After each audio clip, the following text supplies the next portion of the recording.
Olá, eu sou Josilene Rosa, advogada de famílias e heranças. Sejam muito bem-vindos ao meu canal.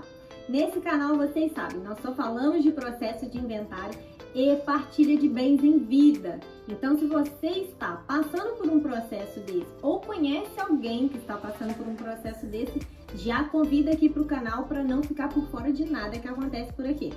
No vídeo de hoje, nós vamos falar sobre um caso que está aqui nos comentários. Vocês deixam as perguntas e eu vou destrinchar hoje o que pode ser feito nesse caso, que é super interessante e tem vários detalhes. Então vamos lá. Primeiro, nós vamos ler a pergunta do inscrito aqui no canal, o Cristiano, que deixou uma situação muito complicada pra gente. Então vamos lá. Eu sou de Minas Gerais, sou um dos 3 irmãos do meu pai. O imóvel tem 2 residências, ambas construídas pela minha mãe, mas uma meu irmão morou por vários anos, até o falecimento da mãe há 6 anos. Depois do falecimento, ele se mudou para a casa dela e alugou a de cima. A princípio, o aluguel era dividido por 2, porque minha irmã abriu mão da parte dela. Mas devido a uma dívida com o IPTU, foi acordado que o valor seria para pagar os IPTUs atrasados.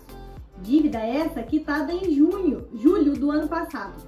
Mas ao invés de ser avisado sobre a quitação, meu irmão preferiu não falar nada e ficar com o valor total, como ocorreu no começo dos aluguéis, que só fiquei sabendo depois de 3 meses por uma prima. Observação: ele não paga aluguel onde mora e só da segunda residência seria dividido igualmente.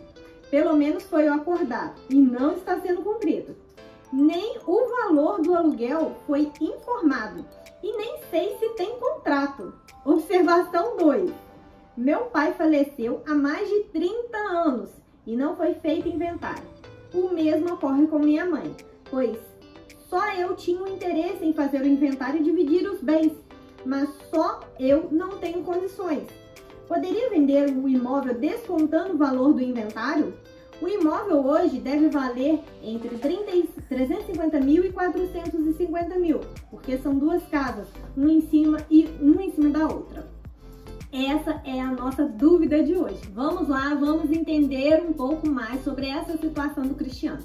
Eu sempre gosto de frisar aqui com vocês que as respostas que eu dou aqui não são exatamente de todos que dê para se aplicar ao caso, porque na verdade a gente tem que analisar toda a documentação e conversar melhor com aquela família. Mas eu vou passar aqui para vocês o que eu faria, um pouco da minha opinião pessoal de como que pode ser resolvida essa situação, tá? E aí vocês sempre têm que lembrar: devo procurar um advogado, conversar e apresentar os documentos que eu tenho para realmente analisar o caso concreto. Mas eu espero que as situações que vão acontecer durante esse comentário aqui do Cristiano são situações que a gente vê no dia a dia e que espero que essas informações ajudem vocês também. Vamos lá, a gente tem aqui essa situação de ser 2 casas para 3 herdeiros. Então já no começo a gente vê que é muito complicado conseguir um acordo nessa situação. Provavelmente tem uma grande chance de a gente ter que vender uma das casas para transformar aquele valor em dinheiro e aí sim dividir o dinheiro entre os herdeiros. É muito mais fácil a gente dividir dinheiro. É muito difícil você conseguir dividir 2 casas para 3 pessoas, né? Então, às vezes o valor não bate, porque o valor de uma casa pode valer um pouco mais do que a outra. Então, tudo isso tem que ser analisado quando for pensar num acordo entre essas partes. Não é tão simples assim fazer um acordo entre os herdeiros, porque a gente tem que analisar esse tipo de situação.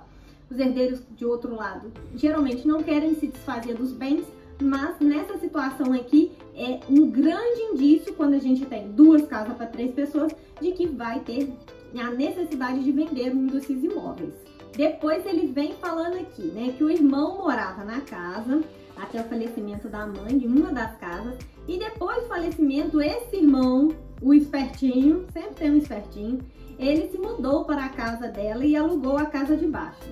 No princípio era dividido por 2, né? O valor era dividido porque uma das irmãs provavelmente não precisava tanto daquele dinheiro e abriu mão, Mas devido a uma dívida do IPTU, o irmão falou, ah, vou pagar a dívida do IPTU aqui com esse dinheiro, e aí ficou com o dinheiro dos aluguéis e assim foi. Aqui começa uma treta. Eu estou sentindo uma treta! Para começar, esse irmão sim está levando vantagem, ele está dando um desperto, sim, posso dizer isso. Porque se ele mora no imóvel e não paga o aluguel daquele imóvel, ele está sim sendo beneficiado. Esse imóvel não tinha que estar dentro do inventário, não é de todos os irmãos? Então sim, ele está sendo beneficiado, está levando vantagem. E aí a gente tem que lembrar o seguinte, desde quando ele leva vantagem? Se vocês forem analisar perante o direito, ele leva vantagem morando nesse imóvel desde antes da mãe, né, falecer. E aí a gente tem uma figura que pode ser, né, caracterizada aqui no direito como adiantamento de herança. O que é esse adiantamento de herança? É quando um herdeiro maior de idade ali, independente, né? Ele não está na dependência do pai e da mãe já, ele não é uma pessoa ali incapaz, com nenhum problema de cabeça, por exemplo, problema de saúde, e aí ele tá ali só, vamos dizer aqui, mamando, né? Como diz aqui em Minas, né? Ele ainda está recebendo as vantagens ali. E aí, esses valores que ele recebe, esses 6 anos que ele morou já na casa, ele já recebeu um benefício como adiantamento de herança, porque os outros herdeiros não estão recebendo. E sim, provar um adiantamento de herança é um pouco complicado. Talvez não no caso dele aqui, se ele tem realmente bem organizada essa questão e vai ter provas que o irmão morava lá há 6 anos atrás, antes da mãe falecer. Mas isso já mostra pra gente que esse irmão está sim sendo beneficiado e pode sim ter tido um adiantamento de herança. Para configurar o adiantamento de herança, só dentro do processo judicial. Mas vamos seguindo aqui. Depois do falecimento, ele pulou para a casa da mãe e alugou a casa de baixo, né? Para tudo aqui, gente. Se ele alugou, ele está recebendo ali os aluguéis como frutos, então ele está levando mais uma vantagem.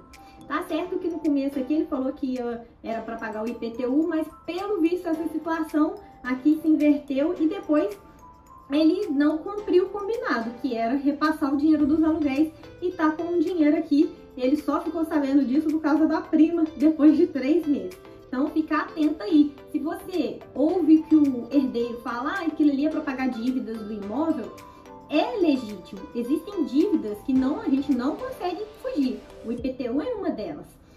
A dívida do IPTU, ela sempre persegue o imóvel. Você pode até perder o imóvel por dívida do IPTU. Mas nessa situação aqui, a gente tem que ver o seguinte, o IPTU acabou, né, sendo pago e depois ele continua embolsando os aluguéis. E aí, o Cristiano informa o seguinte, que ele não sabe qual o valor do aluguel e nem sabe se tem contrato. Nós temos um vídeo aqui no canal inteiro falando sobre isso. Como cobrar o inquilino, como cobrar o irmão nesse caso, tá? Então fica muito esperto, porque se ele está recebendo esses aluguéis e não está te repassando, né, a sua parte, por exemplo, ele pode sofrer sanções. Mas, infelizmente, Cristiano, você vai ficar, por todas essas situações, muito preso a um processo judicial. A gente teve várias situações que a gente já falou aqui e praticamente todas elas demandam um ofício da juíza, né? Um ato da juíza para obrigar o seu irmão a pagar, por exemplo.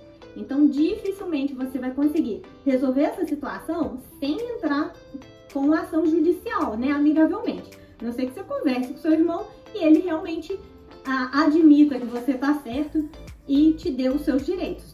Mas, se tudo se configura pelo andar da carruagem aqui, né? A gente não pode presumir já que ele está de tão boa fé. Realmente ele está tentando levar vantagem, então provavelmente você vai precisar de ações judiciais para fazer valer ali o seu direito. Eu espero muito que vocês estejam achando esse vídeo útil, esclarecedor. Se eu estiver explicando demais, volta aí, coloca lento se eu estiver falando muito rápido. Mas é muita coisa que está acontecendo nesse caso aqui, a gente precisa ficar de olho. Então já se inscreve no canal também, eu quero te convidar a deixar seus comentários aqui também, suas dúvidas. Podem deixar, gente, textão igual o Cristiano deixou, porque aí a gente tem mais material para analisar, entender melhor o seu caso. Os casos aqui de família são casos complexos, vocês veem que tem várias situações que envolvem aqui, tá? Então, deixe seu comentário, não se esquece de compartilhar e se inscrever no canal. Mas não acaba aí. Ele vai para observação número 2 e explica que o pai dele faleceu há mais de 30 anos e não foi feito o inventário. Então, aí a gente tem o seguinte: para entrar com esse inventário, você só precisa da certidão de óbito do seu pai, no caso da sua mãe também, que já foram falecidos, e a gente entra com o inventário dos dois juntos, tá? No caso, urgente você tomar essa atitude. Porque quanto mais tempo o seu irmão ficar lá na casa sem vocês tomarem nenhuma atitude, ele pode lá na frente requerer um uso capião, sim. Isso é possível, tá? Então se cerquem, porque o uso capião pode ser requerido nessa situação que você tá morando lá há 15, 20 anos. Exatamente esse tipo de situação que o seu irmão tá tentando criar aqui. E ninguém fez nada, ninguém entrou com o inventário. O inventário é a defesa para esse tipo de ação aqui, no caso, tá, gente? E aí, ele explica aqui que ele não tem condições de entrar com o inventário sozinho. Mas, hoje em dia, a gente pode esclarecer isso aí para vocês, que muitos advogados entram com esse tipo de ação, nessa situação, para receber quando vai vender o imóvel. Então, primeiro é feita a venda do imóvel e daquele valor se paga as custas desse inventário, inclusive as custas do advogado. Então, fique atento a essa situação, procure realmente se informar, junta essa documentação e entra no processo para resguardar os seus direitos. É muito importante aqui a gente saber que dentro desse inventário você tem que notificar o seu irmão para que ele faça o pagamento dos aluguéis. Então existe um trâmite que é necessário fazer para que a juíza fale lá com ele: olha, você é obrigado a pagar a parte do seu irmão.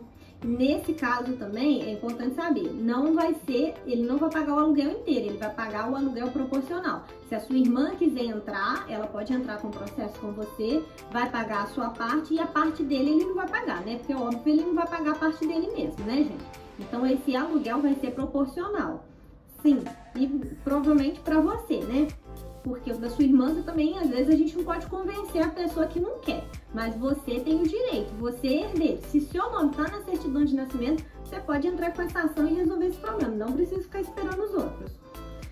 Então pode ser que ele vai ser obrigado a pagar esse aluguel dentro do processo de inventário ou através de um outro processo, requeira os seus direitos, vende o imóvel, né? Já vai entrar com esse processo requerendo a venda desse imóvel para fazer a divisão desses bens aí. Na maioria das vezes, quando um herdeiro é notificado para cobrança de aluguéis, ele rapidinho começa a se movimentar para terminar o inventário, para resolver aquela situação, porque na maioria das vezes ele não quer ficar ali pagando o aluguel.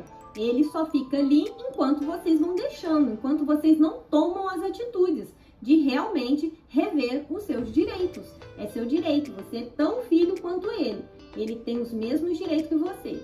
Perceberam como o processo de inventário é cheio de detalhes? E esses problemas que podem acontecer fazem ele demorar muitos anos. Então, tente resolver o mais rápido possível o seu inventário para que você não fique enrolado muitos anos nessas questões. Quanto mais tempo passa, pior a situação fica. Os documentos se enrolam, as coisas se perdem, as informações e pessoas morrem. Então, fique atento aos seus direitos e não deixe passar. Mas agora eu quero te fazer um convite. Todos os dias lá no Instagram eu tô sempre compartilhando um pouco mais sobre inventário, dicas mais rápidas sobre o processo de inventário, sobre partilha de bens, doações, testamentos. Então, se você quer me conhecer um pouco mais, já passa por lá também. O vídeo fica por aqui, até a próxima, tchauzinho!